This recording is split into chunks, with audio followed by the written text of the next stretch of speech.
religion of peace is going to justify and make child brides seem normal. Let's hear how he does that and flips it around so far as to accuse non Muslims of being colonialist and pillaging because we're trying to protect children from rape.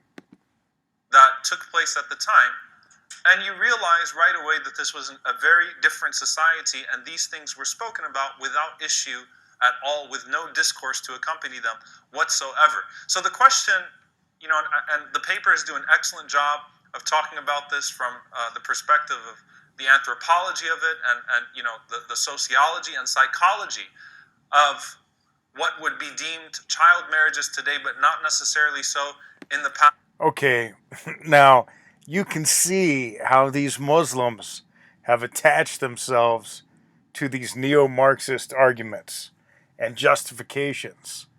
And when it comes to child brides and raping children, I believe in the death penalty. Therefore, I also believe in outlawing Islam entirely. Not some made up thing about radical Islam. I'm just talking about Islam itself, since their prophet, example, their pattern. Okay, these are all quotes from the Quran about Muhammad, this pedophile. But okay, let's hear how he flips it all around that he's the victim. Watch this. Which is why you won't find intelligent people actually critiquing the Prophet ﷺ on this using any type of data sets. It's just a matter of using something that they know can rock our boat a little bit. So the question, I'm not going to go into all that data because it exists in the papers. But I will say this. Why frame the Prophet ﷺ like that? Why would Islamophobes employ this tactic to frame? Okay, to frame? No, he's not being framed. Now, I'm unintelligent because I've read the Quran and the other sources and I'm aware of what's happening. This makes me an Islamophobe for speaking out against it. And according to him, I'm framing Muhammad.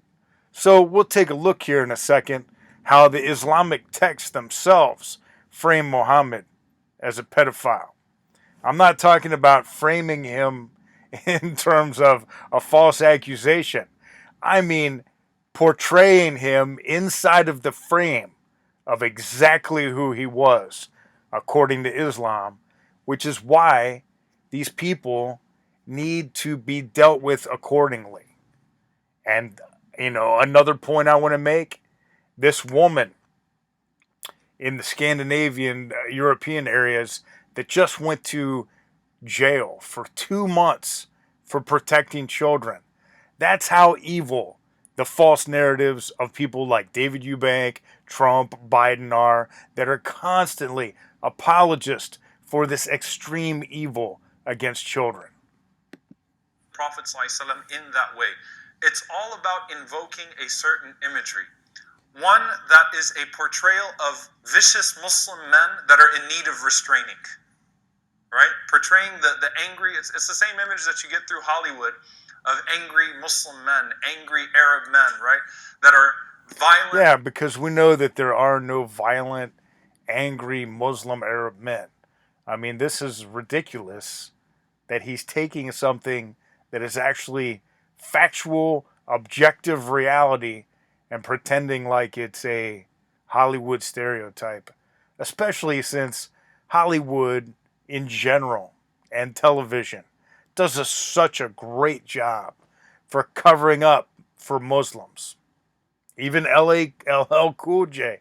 The other day I saw him on some NCIC show and he's talking about how the Islamic faith doesn't teach all this stuff, but it actually does.